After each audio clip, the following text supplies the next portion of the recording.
Bravo au Sénégal.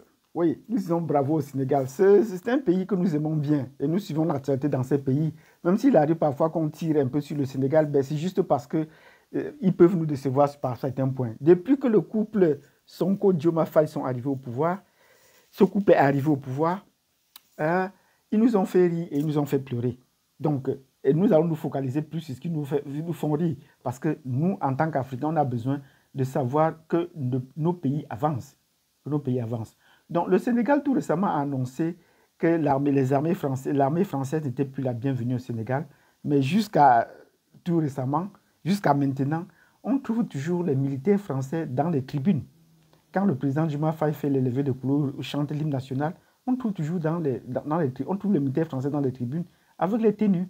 Et on se dit, ben, cette armée ne sera pas partie. Nous avons fait une vidéo disant, nous ne sommes pas sûrs que l'armée française peut quitter le Sénégal. Oui, parce que ça, ce sont des pays, des vrais bastions de l'armée française, de la France-Afrique. Donc, ce serait difficile qu'ils quittent le pays. Mais ce n'est pas de ça que nous allons parler. Nous avons dit bravo au Sénégal tout à l'heure, à Diomaye Faye et Sonko. La raison, c'était pour la décision qu'ils ont prise de pouvoir raffiner eux-mêmes leur propre pétrole. Bravo pour cela. Bravo.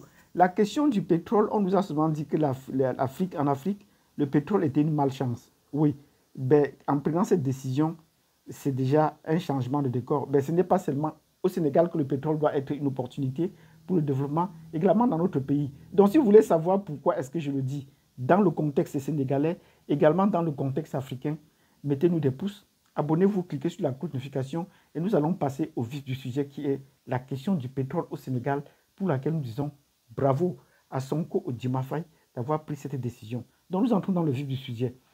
Depuis sous la présidence de Macky Sall, on avait découvert le pétrole. On a dit qu'on a découvert le pétrole. Et ça a fait du buzz. Ça a fait du bruit, coulé beaucoup de salive et d'encre.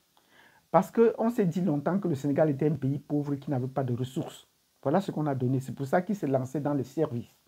Ils allaient à l'école, ils faisaient la diplomatie.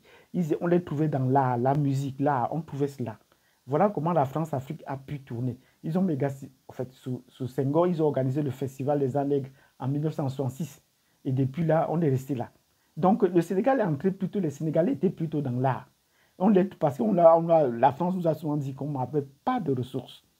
Mais quand on a découvert le pétrole, c'était une levée de bouclier. Comment est-ce qu'on va gérer ce pétrole? Et on a compris que ce n'était pas les Français qui avaient permis de découvrir ce pétrole.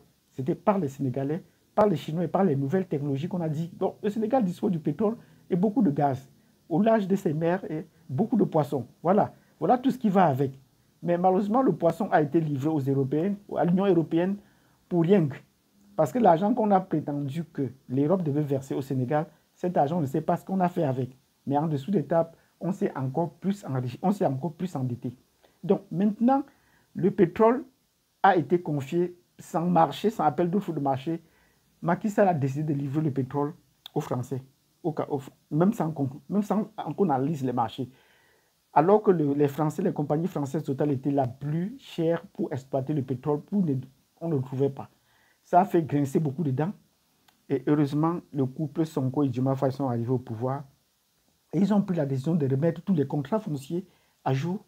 Et dans ces conditions, même le musicien qui avait des terres, qui avait acheté des terres pour créer une ville nouvelle, même pour créer sa monnaie, est dans les difficultés, nous en reviendrons.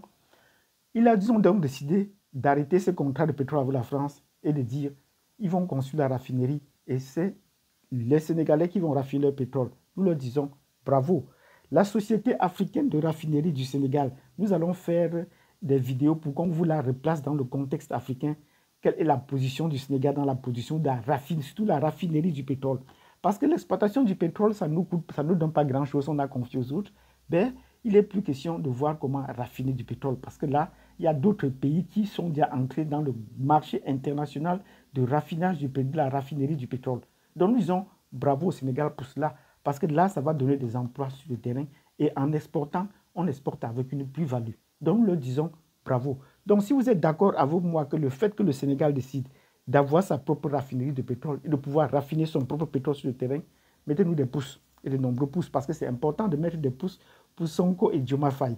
Même si on constate que Diomaye Faye prend déjà des bonnes allures, ses vestes débordent déjà un peu avec son petit ventre, nous le disons bravo. C'est ça les avantages aussi d'être président. Nous le disons bravo pour cela. pour les initiatives de développement qu'ils prennent au niveau local, avant de voir le niveau international. Le Sénégal n'a jamais été un pays panafricaniste, un petit bémol en passant. Donc, chaque fois que vous allez voir le Sénégal, la carte du Sénégal, ils sont en tension avec la Mauritanie au nord, au sud avec la Casamance soutenue par la Guinée-Bissau, ça ne tient pas toujours. Le Mali, ça n'a jamais marché puisque le Sénégal est un pays sécessionniste du Mali. Ils sont coupés du Mali, ils n'ont jamais eu l'indépendance, ils sont coupés du Mali. Donc ils ne pourraient pas être en bon terme si les peuples naviguent allègrement.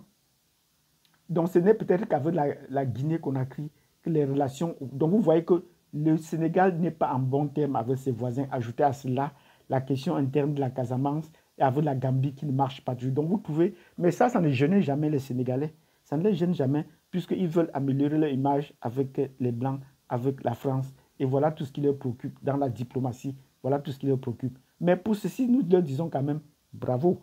Que le Sénégal se recentre un peu sur son développement et ça pourrait impacter les autres. Et leurs éléments de culture n'ont jamais cherché à exporter dans les pays voisins. Leur nourriture, on en parle tant, c'est dans les restaurants à l'étranger.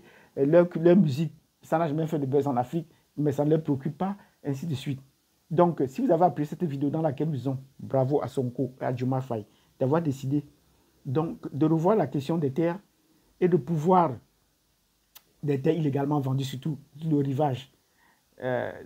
rivage atlantique du Sénégal, et surtout de décider de raffiner son propre pétrole. Mettez-nous des pouces, de nombreux pouces, et surtout partagez cette vidéo parce que nous allons faire encore une autre vidéo sur le pétrole au niveau de l'Afrique et des pays africains, qui est une grande opportunité maintenant. Est-ce que l'ère du développement de l'Afrique n'a pas sonné, l'ère du Verseau? Nous y sommes. Merci d'avoir suivi cette vidéo jusqu'à la fin. Partagez et à tantôt.